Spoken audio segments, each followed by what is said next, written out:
যে তার মায়ের চিকিৎসায় বড় ভাইয়ের সাথে ভাগ করে। তার গরিব ভাই, ভাইয়ের দুইটা ছেলে, ছেলে মেয়ে নিয়ে দিন কষ্টে পার করে। সে ঢাকা শহরে নিজের ফ্ল্যাটে থাকে, ঢাকা শহরে নিজের বাড়ি আছে, সে চিকিৎসায় মায়ের সাথে ভাগ করে ভাইয়ের। তা কোন ভাই গরিব ভাইটার সাথে ভাগ করে?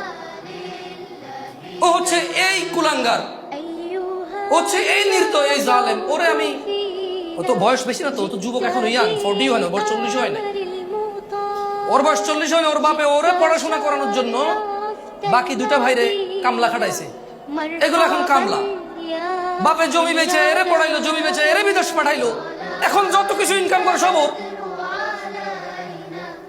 আবার ঘর ভিটা ওর বাপের 60 সিমেল, 5 কাঠা। এইখানে 4 ভাইয়ের ভাগের মধ্যে ও এক ভাগে রেখে দিয়েছে। বরং চাইতেছে যে ভাইদেরকে টাকা দিয়ে ওটা পুরোটা নিয়ে নেবে। সে ডুপ্লেক্স বাড়ি করবে সে। মাঝে মধ্যে যায় তো শীতকালে একটু গরমে ছুটিতে টুটিতে যায় 2-1 দিনের জন্য। একটা ডুপ্লেক্স বাড়ি না হলে হয়?